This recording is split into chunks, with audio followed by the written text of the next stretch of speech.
Hello friends. कैसे हैं आप लोग। उम्मीद करता हूं कि बहुत अच्छे होंगे।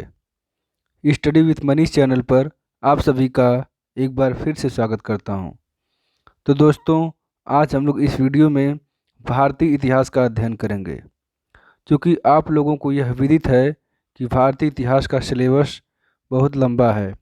इस लंबे सिलेबस को ध्यान में रखते हुए अध्ययन की सुविधा के अनुसार भारतीय इतिहास को जेम्स मिल महोदय ने 3 भागों में वर्गीकृत किया है। यह 3 भाग हैं। पहला है प्राचीन भारत का इतिहास, जिसको इंग्लिश में एंशियंट हिस्ट्री ऑफ इंडिया बोलते हैं। दूसरा है मध्यकालीन भारत का इतिहास, जिसको इंग्लिश में मेड्यूल हिस्ट्री ऑफ इंडिया बोलते हैं। तथा तीसरा भाग है आधुनिक भारत का इतिहास, जिसको इंग्लिश में मॉडर्न हिस्ट्री ऑफ इंडिया बोलते हैं। और जितने भी प्रतियोगी परीक्षाएं होते हैं, इन प्रतियोगी परीक्षाओं में जो सबसे अधिक प्रश्न बनते हैं वह आधुनिक भारत के इतिहास से प्रश्न बनते हैं। और सबसे कम जो प्रश्न बनता है वह प्राचीन भारत के इतिहास से बनता है। जबकि मेड्यूल हिस्ट्री से भी काफ़ी प्रश्न बनते हैं। तो इस परीक्षा को ध्यान में रखते हुए, यानी प्रतियोगी परीक्षाओं को ध्यान में रखते हुए, मैं आप लोगों के समक्ष आधुनिक भारत के इतिहास को लाया हूँ। और प्रत्येक दिन लगभग आप लोगों को इस आधुनिक भारत के इतिहास से एक एक अध्याय का वीडियो मिल जाएगा। और लगभग 2 महीने तक जाते जाते यह आधुनिक भारत का इतिहास पूरी तरह से कंप्लीट हो जाएगा। तो आइए हम लोग इस आधुनिक भारत के इतिहास का पहला अध्याय यूरोपीय कंपनियों का भारत में आगमन, इसको पढ़ते हैं और देखते हैं कि किस प्रकार से यूरोपीय कंपनियां भारत में आए और यहाँ पे आकर के अपना अधिकार स्थापित कर लिए।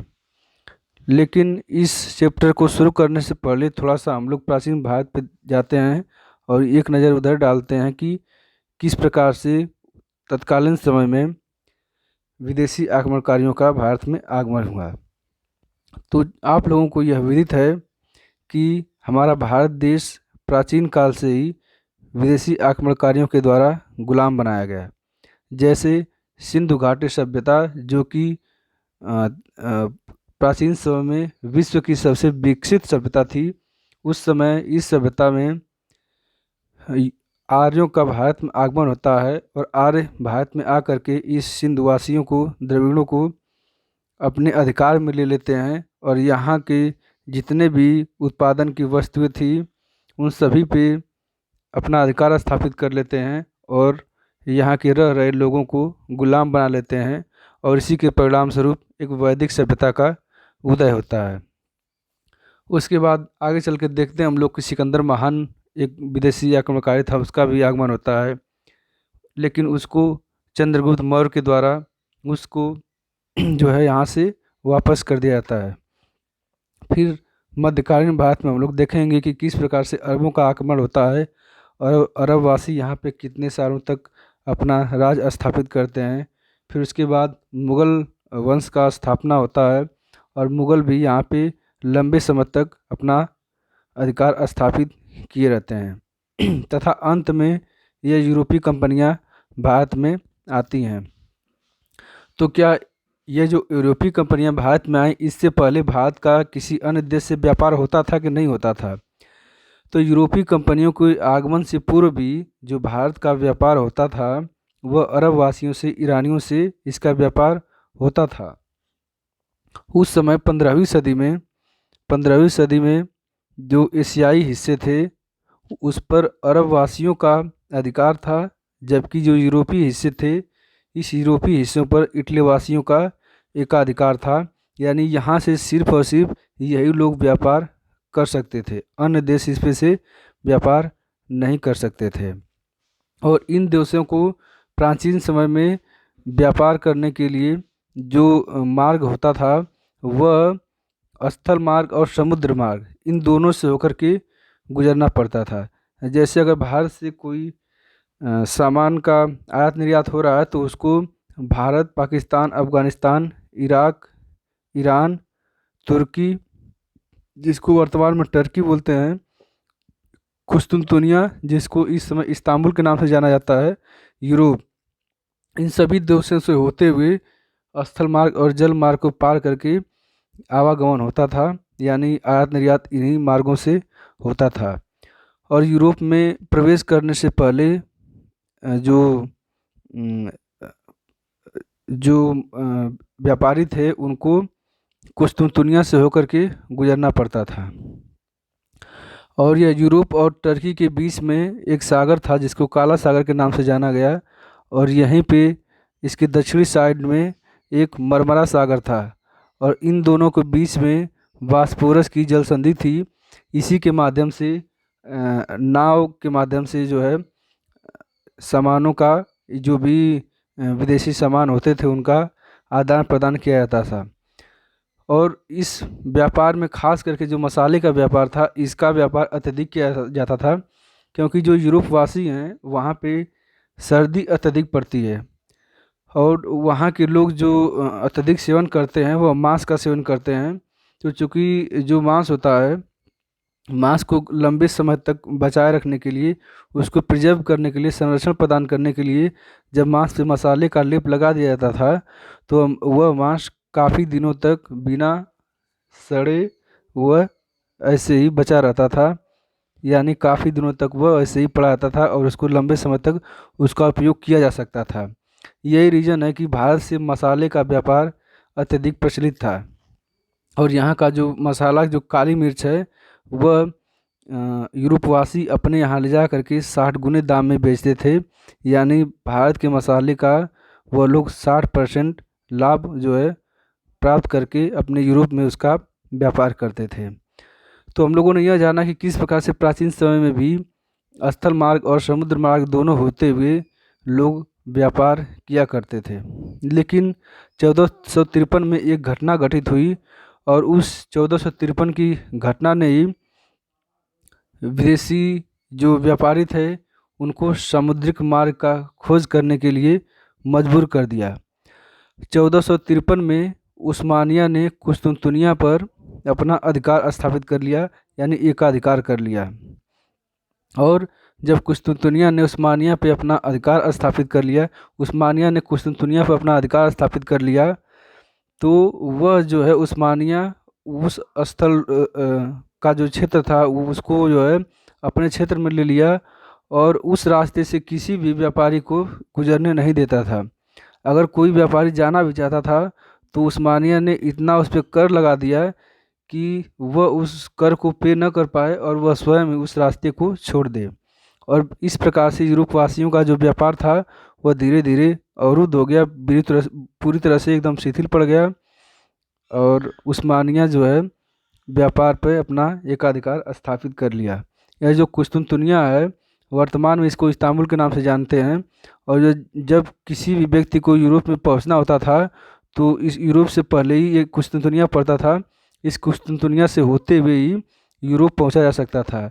क्योंकि इस कुस्तुनतुनिया पर जब उस्मानियों का अधिकार हो गया तो अधिकार हो जाने के कारण यहाँ से कोई यूरोप में जा ही नहीं सकता था। ये जो इसका जो क्षेत्र था कुस्तुनतुनिया का, उसे पूरा पूरा इन लोगों ने अपना अधिकार स्थापित कर लिया।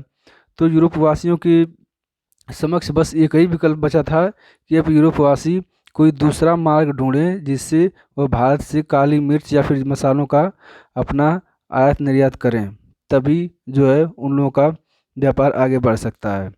तो कई बार एग्जाम पूछा जाता है कि यह कौन सी घटना थी जिसने यूरोपवासियों को सामुद्रिक मार्ग की खोज करने के लिए मजबूर किया। तो यह 1453 का उस्मानियों का कुस्तुनतुनिया पर एकाधिकार था। इसी के कारण ही यूरोपवासियों ने सामुद्रिक मार्ग की खोज शुरू कर दी और नवीन समुद्र मार्ग की तलाश हेतु तमाम अभियान प्रारंभ शुरू हो गए। स्पेन और पुर्तगाल, पुर्तगाल यूरोप में ही पड़ता है और इसमें स्पेन भी उसके बगल में ही है। तो स्पेन और पुर्तगाल के लोग जो है नवीन समुद्रिक मार्ग के तलाश में अनेक अभियान शुरू कर दिए। और वह अभियान जो है काफ़ी लंबे समय तक प्रयासरत रहा और अंत में आकर के सामुद्रिक मार्ग का खोज कर लिया।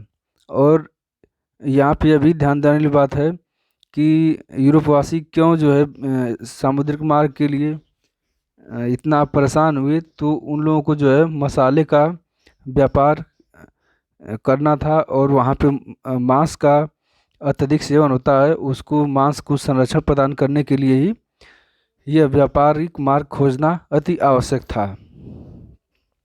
15वीं सदी के दौरान जहाज रानी निर्माण और नौ परिवहन विज्ञान में महान प्रगति हुई। यानी जो 15वीं शताब्दी थी, इस समय जहाज रानी और नौ परिवहन का इसलिए महान इसमें प्रगति हुई क्योंकि सामुद्रिक मार्ग का खोज इसी समय प्रारंभ हुआ और सामुद्रिक मार्ग का खोज करने के लिए किसी न किसी परिवहन या जहाज रानी का होना अति आवश्यक है। बिना उसकी जो है सामुद्रिक मार्ग खोजा नहीं जा सकता है। यही कारण है कि 15वीं सदी के दौरान जहाज रानी निर्माण और नौ परिवहन विज्ञान में महान प्रगति हुई। उस समय पुर्तगाल के प्रिंस थे प्रिंस हेनरी। पुर्तगाल के जो राजकुमार थे उनका नाम था प्रिंस हेनरी और इनको हेनरी द नेविगेटर के नाम से भी जाना जाता था। कई बार एग्जाम में यह पूछा गया है कि प्रिंस हेनरी को द नेविगेटर के नाम से किस लिए जाना जाता था। जो द नेविगेटर शब्द है यह इंग्लिश शब्द है और नेविगेटर का अर्थ होता है सामुद्रिक मार्ग का खोज करने वाला। तो चूंकि जो प्रिंस हेनरी थे पुर्तगाल के, यह सामुद्रिक मार्ग का खोज करने में जो है बहुत रुचि लेते थे और समुद्रिक मार्गों को हमेशा खोजा करते थे। यही कारण है कि प्रिंस हेनरी को द नेविगेटर के नाम से भी जाना जाता है। इस प्रिंस हेनरी ने सामुद्रिक मार्गों के खोज के लिए दिक्सूचक यंत्र, जिसको कुतुबनुमा के नाम से भी जानते हैं, तथा नक्षत्र यंत्र, जिसको एस्ट्रोलैब के नाम से भी जानते हैं, इसकी गणनाओं के लिए एक तालिका का निर्माण किया। एक तालिका का निर्माण करने के बाद जो है ये सामुद्रिक मार्ग का खोज करना और दिशाओं का पता लगाना आसान हो गया। ये जो दिक्सूचक यंत्र होता है इससे दिशाओं का पता लगाया जाता है, जो कि सामुद्रिक मार्ग में जाने पर जो दिशाएं होती है वह दिशाएं इंसान व्यक्ति नहीं समझ पाता है। इसीलिए इसने जो है दिक्सूचक यंत्र का आविष्कार किया और इस दिक्सूचक यंत्र ने सामुद्रिक मार्ग के खोज में महती भूमिका निभाई। अब हम लोग देखते हैं कि पुर्तगाल वासियों में सबसे पहले कौन सामुद्रिक मार्ग के खोज के लिए आया। तो 1487 ईस्वी में बार्थोलोमेओ डियाज। कई बार एग्जाम में पूछा गया है कि प्रथम पुर्तगाली कौन था जो सामुद्रिक मार्ग के खोज के लिए आया था। तो यह बार्थोलोमेओ डियाज है, जो कि 1487 ईस्वी में भारत की खोज के लिए निकला, लेकिन यह आधे रास्ते से ही वापस चला गया। जो हिंद महासागर का क्षेत्र था, जो अफ्रीका महाद्वीप का जो दक्षिणी भाग था, अफ्रीका का जो दक्षिणी भाग था, यहीं से यह वापस चला गया क्योंकि उस समय वहाँ पे धुंध कोहरा अत्यधिक था और उसके बाद उसके आगे जो है इसको रास्ता साफ दिखाई नहीं दिया। तो इसी कारण से वह उत्तमाशा अंतरीप, जो अफ्रीका का दक्षिणी भाग है, उस दक्षिणी भाग को उत्तमाशा अंतरीप के नाम से जानते हैं, जिसको इंग्लिश में केप ऑफ गुड होप बोलते हैं। इसी स्थान से यह बार्थोलोमेओ डियाज जो था यह फिर वापस पुर्तगाल की तरफ चला गया और यह बार्थोलोमेओ डियाज जो है यह अफ्रीका के इस दक्षिणी भाग को केप ऑफ गुड को केप ऑफ स्ट्राम के नाम से भी संबोधित किया। इसने उत्तमाशा अंतरीप को तूफानी अंतरीप के नाम से भी संबोधित किया। तूफानी अंतरीप के नाम से इसलिए संबोधित किया क्योंकि उस समय उस जगह पे अत्यधिक तूफान, कोहरा और इन सभी का अधिक जो है वहाँ पे देखने को मिला और इतना अंधेरा था कि वो वहाँ से आगे रास्ता नहीं देख पाया। इसीलिए उसने उत्तमाशा अंतरीप को तूफानी अंतरीप अथवा केप ऑफ स्टॉर्म के नाम से संबोधित किया और वहाँ से वह वापस चला गया। उसके बाद फिर 1492 ईस्वी में कोलंबस, जो कि स्पेन का एक यात्री था, कोलंबस जो है सामुद्रिक यात्रा के लिए निकलता है और इस कोलंबस के का जो यह समुद्री यात्रा का जो नियोजन किया गया था, यानी जिसको जो प्रायोजित किया था, यह स्पेन की महारानी थी इसाबेल। यह इसाबेल ने ही इसके सामुद्रिक मार्ग के खोज के लिए जो योजना प्रायोजित किया था, योजना बनाया था, यह यहाँ की महारानी थी। कई बार एग्जाम में यह पूछता है कि जो कोलंबस था यह कहाँ का निवासी था। तो यह एक स्पेन यात्री था जो कि भारत की खोज के लिए वर्ष 1492 ईस्वी में चला, लेकिन यह भूल करके यह रास्ता भटक गया और यह हिंद महासागर की तरफ, अफ्रीका की तरफ न आकर के, बल्कि यह उत्तरी अमेरिका की तरफ चला गया और गलती से इसने उत्तरी अमेरिका की खोज कर डाली। यह 1492 ईस्वी में चला और 1494 ईस्वी में उत्तरी अमेरिका पर पहुंचा और इसने उत्तरी अमेरिका की खोज की।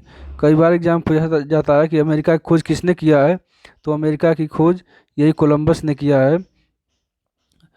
और यह जो कोलंबस है, इसने जब अमेरिका की खोज की तो इसके नाम पे अमेरिका का नाम अमेरिका नहीं पड़ा है। कई बार एग्जाम में पूछा जाता है कि अमेरिका का नाम किसके नाम पे पड़ा है, तो यह जो अमेरिका का नाम है यह एक प्रसिद्ध नाविक था, अमेरिगो वेस्पुस्सी। अमेरिगो वेस्पुस्सी के नाम पर ही अमेरिका का नाम अमेरिका पड़ा। यह जितना भी मैं तथ्य बता रहा हूँ यह सभी एग्जाम में पूछा गया है, इसलिए इन सभी तथ्यों को ध्यान से आप लोग सुनेंगे। तो हम लोगों ने यह देखा कि पहला जो यात्री था यह बार्थोलोम्यू डियाज था।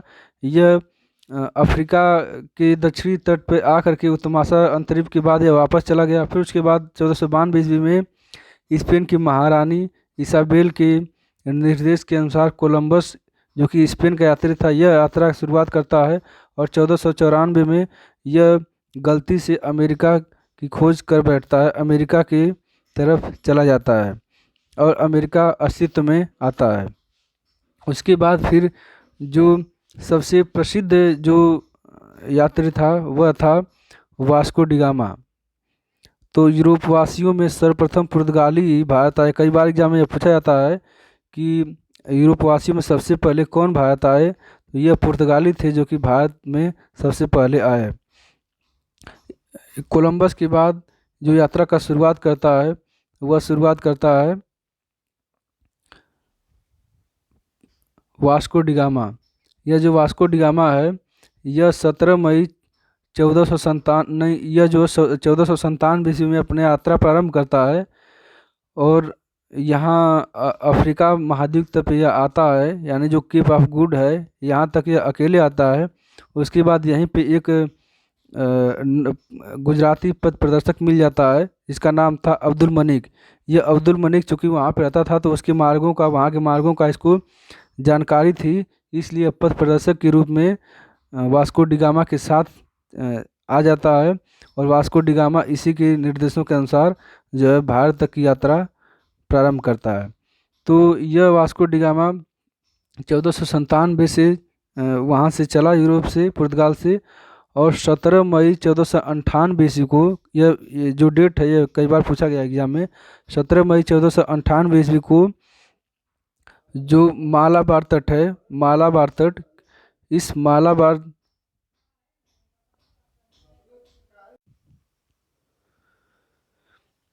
अब्दुल मनिक नामक गुजराती पथ प्रदर्शक की सहायता से 17 मई 1498 ईस्वी को कालीकट बंदरगाह पे वास्को डिगामा आता है। यह जो कालीकट बंदरगाह है यह मालाबार तट, जो केरल का जो मालाबार तट है, इसी तट पे वह पहुंचता है। वर्तमान में इस कालीकट को कोझिकोड के नाम से जाना जाता है और तत्कालीन समय में जो कालीकट का राजा था वह था जमोरिन। तो जमोरिन ने इस वास्को डिगामा का भव्य स्वागत किया, भारत में इसका स्वागत किया वास्को डिगामा कर, और वास्को डिगामा को यहाँ पे जो क्या बोलते हैं व्यापार के लिए अधिकार भी दे दिया।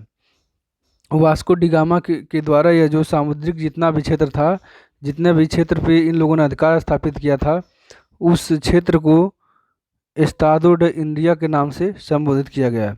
कई बार एग्जाम में यह पूछा गया कि पुर्तगालियों ने जो सामुद्रिक क्षेत्र अधिकार में लिया था उसको किस नाम से संबोधित किया, तो इसको इन लोगों ने एस्तादो द इंडिया के नाम से संबोधित किया।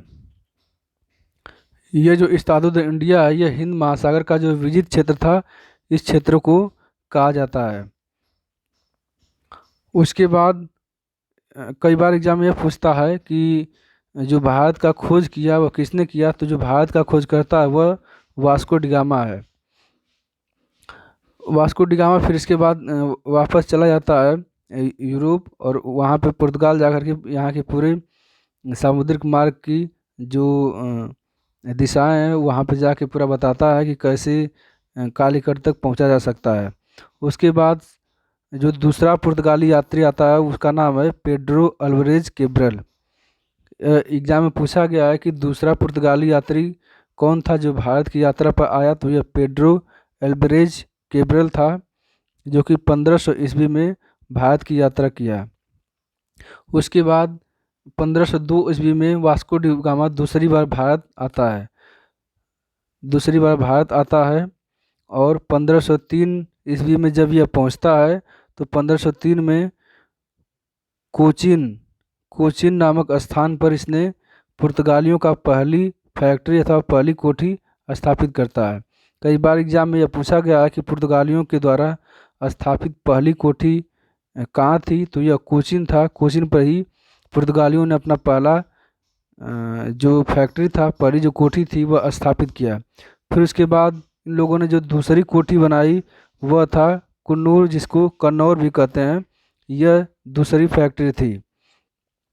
तथा आगे चल के फ्रांसिस्को डी अल्मीडा भारत आता है। फ्रांसिस्को डी अल्मीडा जो है, फ्रांसिस्को डी अल्मीडा, इसका जो समय है वह 1505 से 1509, यानी 1505 ईस्वी में फ्रांसिस्को डी अल्मीडा आया, और यह भारत में पुर्तगाली साम्राज्य का प्रथम गवर्नर अथवा प्रथम वायसराय बन के भारत में आया। कई बार एग्जाम में यह पूछा गया है कि पुर्तगालियों का प्रथम गवर्नर बन के अथवा प्रथम वायसराय बन के भारत कौन आया, तो यह फ्रांसिस्को डी अल्मीडा था, जो कि 1505 ईस्वी में भारत में पुर्तगाली साम्राज्य का प्रथम गवर्नर अथवा प्रथम वायसराय बनकर भारत में आया था। और इसके आने के बाद इसने जो है टर्की, गुजरात और मिस्र, इन तीनों लोगों का एक संयुक्त सेना था। इन लोगों ने पुर्तगालियों को यहाँ से भगाने के लिए एक सेना का गठन किया, और इस पे फ्रांसिस्को डी अल्मीडा पे आक्रमण कर दिया। लेकिन इनकी संयुक्त सेना को फ्रांसिस्को डी अल्मीडा ने पराजित कर दिया, क्योंकि इस बार यह जो फ्रांसिस्को डी अल्मीडा आया था यह व्यापार के उद्देश्य से नहीं, बल्कि यहाँ पे अधिकार करने के उद्देश्य से आया था। इसलिए वहाँ पे नवीन प्रकार के तोपों को भी लेकर आया था, और कुछ युद्ध करने वाले लोगों को भी लेकर आया था, ताकि यहाँ पे अधिकार स्थापित किया जा सके। तो टर्की, गुजरात और मिस्र की संयुक्त सेना को पराजित करके फ्रांसिस्को डी अल्मीडा ने द्वीप पर अपना अधिकार स्थापित कर लिया। और कई बार एग्जाम में पूछा जाता है कि ब्लू वाटर पॉलिसी, नीले जल की नीति किसने लागू किया था, तो फ्रांसिस्को डी अल्मीडा था, इसने ही ब्लू वाटर पॉलिसी को लागू किया था। जो ब्लू वाटर पॉलिसी थी, नीले जल की जो नीति थी, इसका उद्देश्य था समुद्री क्षेत्रों में अपने आप को मजबूती प्रदान करना। और इन लोगों ने, इस अल्मीडा और जितने भी पुर्तगाली थे, इन लोगों ने जिस सामुद्रिक क्षेत्र को, जितने सामुद्रिक क्षेत्रों को इन लोगों ने अपने अधिकार में ले लिया, उन क्षेत्रों को एस्तादो द इंडिया नाम से संबोधित किया। फ्रांसिस्को डी अल्मीडा के बाद अल्फांसो डी अल्बुकर्क आता है। इसका जो समय है वह है 1509 से 1515 ईस्वी तक। अल्फांसो डी अल्बुकर्क जो था, यह 1509 में भारत आता है, और यह अल्फांसो डी अल्बुकर्क पुर्तगालियों का द्वितीय गवर्नर बनकर भारत आता है। भारत में इसे पुर्तगाली साम्राज्य का वास्तविक संस्थापक भी कहा जाता है। कई बार एग्जाम में यह पूछा गया है कि भारत में पुर्तगाली साम्राज्य का वास्तविक संस्थापक कौन था, तो अल्फांसो डी अल्बुकर्क, जो कि 1509 ईस्वी में भारत में एंट्री किया, यह भारत में पुर्तगाली साम्राज्य का वास्तविक संस्थापक माना जाता है। और इसने 1502 ईस्वी में गोवा पर अपना अधिकार स्थापित कर लिया। उस समय गोवा का जो बीजापुर क्षेत्र था, बीजापुर में वहाँ का जो शासक था वह था यूसुफ आदिल शाह। यूसुफ आदिल शाह को हरा करके अल्फांसो डी अल्बुकर्क ने 1510 ईस्वी में गोवा पर अपना अधिकार स्थापित कर लिया और 1511 ईस्वी में अल्फांसो डी अल्बुकर्क ने इसी गोवा पे अपना व्यापारिक मंडी मलक्का और हरमुज को स्थापित किया। इसके बाद 1529 से 1538 के बीच नीनो डी कुन्हा आता है। नीनो डी कुन्हा बहुत विशेष कार्य तो नहीं करता है, लेकिन यह सिर्फ इतना ही कार्य करता है कि 1536 ईस्वी में जो पुर्तगाली फैक्ट्री कोचीन में बनाई गई थी, जो पुर्तगालियों का जो प्रथम कोठी कोचीन में बनाया गया था, इसको यह स्थानांतरित करके गोवा में ला दिया था। तो यहाँ से सिर्फ एक ही प्रश्न पूछता है कि वह कौन पुर्तगाली था जिसने कोचीन से अपने कोठी को स्थानांतरित करके गोवा में ला दिया। तो यह था नीनो डी कुन्हा, और नीनो डी कुन्हा ने ही ईसाई धर्म न्यायालय की स्थापना गोवा में सबसे पहले की थी। और नीनो डी कुन्हा के समय ही एक परमिट जारी किया गया था। इस परमिट का मूल उद्देश्य था कि किसी भी व्यक्ति को अगर समुद्र की यात्रा करना है तो उस समुद्र की यात्रा करने के लिए उसको एक परमिट बनाना पड़ता था। जब वह परमिट जिसके पास होता था वही यात्रा कर पाता था, वही भारत से सामानों को एक जगह से दूसरे स्थान पर ले जा सकता था। अगर जिसके पास परमिट नहीं होता था तो यह पुर्तगाली लोग उसका सामान उस समुद्रिक मार्ग में ही बीच में ही लूट लेते थे और उसको वहाँ दूसरे क्षेत्र में पहुँचने नहीं देते थे। और यही रीज़न रहा कि परमिट जारी करके इन लोगों ने उन लोगों से धन वसूलने का काम किया।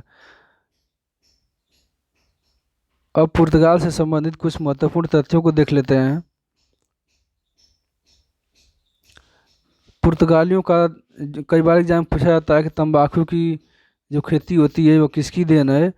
तो तंबाकू की खेती, जहाज निर्माण, पहली बार प्रिंटिंग प्रेस, इन सभी का जो शुरुआत हुआ यह पुर्तगालियों का ही देन है। तंबाकू की जो खेती होती है, आलू की खेती, लाल मिर्च, यह सभी जो है पुर्तगालियों का ही देन है। पुर्तगाली ही भारत में लाए जिसकी वजह से यहाँ पे इसी खेती होती है। और भारत में पहली बार जो प्रिंटिंग प्रेस का शुरुआत किया गया था यह पुर्तगालियों की ही देन है। मूंगफली जो है, मूंगफली ब्राज़ील की देन है, ब्राज़ील से लाया गया मूंगफली। और चीकू, काजू, अमरूद, अनानास, शरीफा, ये सभी जो है पुर्तगालियों की देन है। जॉन मिल्डन जो था, जॉन मिल्डन यह भारत आने वाला प्रथम ब्रिटिश नागरिक है। और कैप्टन हॉकिंस जो है यह प्रथम अंग्रेज यात्री था जो सम्राट जहांगीर के दरबार में सन 1609 ईस्वी में भारत पहुंचा था। तो यह भी एग्जाम में पूछा जाता है कि प्रथम अंग्रेज कौन था जो भारत की यात्रा पर आया था। तो यह कैप्टन हॉकिंस था जो कि जहांगीर के साम्राज्य में, जहांगीर के दरबार में 1609 ईस्वी में भारत की यात्रा की। उसके बाद कई बार यह पूछा जाता है कि बम्बई का संस्थापक कौन है। जो बम्बई का स्थापना किया इसके संस्थापक हैं गैरोल अंगियार। और कलकत्ता का जो संस्थापक है वह यह, कलकत्ता का जो अंग्रेज संस्थापक है वह है जॉब चारनाक। यह भी बहुत बार एग्जाम में पूछा गया कि कलकत्ता की स्थापना किस अंग्रेज ने किया था। तो यह जॉब चारनाक ने कलकत्ता की स्थापना किया था। उसके बाद जो चार्ल्स आयर हैं, चार्ल्स आयर फोर्ट विलियम जो कि कलकत्ता में है, इसका यह प्रथम प्रशासक थे। जो फोर्ट विलियम कॉलेज है यह विलियम जोन्स के द्वारा बनाया गया था। यह कई बार एग्जाम में पूछा गया कि फोर्ट विलियम कहाँ पे स्थित है। तो यह कलकत्ता में स्थित है। और इस फोर्ट विलियम कॉलेज का जो प्रथम प्रशासक था वह था चार्ल्स आयर। 1961 ईस्वी में पुर्तगालियों ने बम्बई शहर अंग्रेज़ों को दहेज में दे दिया। वर्ष 1961 में पुर्तगालियों ने बम्बई शहर अंग्रेज़ों को दहेज में दे दिया था। भारत में सर्वप्रथम आने वाले पुर्तगाली थे और सबसे अंत में जो जानने वाले थे 1961 में यह पुर्तगाली ही थे। यानी पुर्तगाली आए तो गोवा पे अपना अधिकरण स्थापित किए। सबसे पहले आने वाले भी पुर्तगाली हैं और सबसे अंत में जो गए वह पुर्तगाली है, क्योंकि गोवा को 1961 में पुर्तगालियों ने आज़ाद किया। तो यह एग्ज़ाम में कई बार पूछता है कि सबसे पहले आने वाले कौन थे और सबसे अंत में जाने वाले कौन थे। तो ये पुर्तगाली ही थे जो कि सबसे पहले आए और सबसे अंत में यहाँ से गए। तो पुर्तगालियों के आगमन से संबंधित जितने भी तथ्य थे मैंने आप लोगों को बता दिया है, और निश्चित रूप से यह वीडियो आप लोगों को एग्ज़ाम दृष्टिकोण से लाभकारी सिद्ध होगा। अगर कोई सुझाव देना हो तो कमेंट बॉक्स में कमेंट करके अपना सुझाव अवश्य दे सकते हैं। बहुत बहुत धन्यवाद।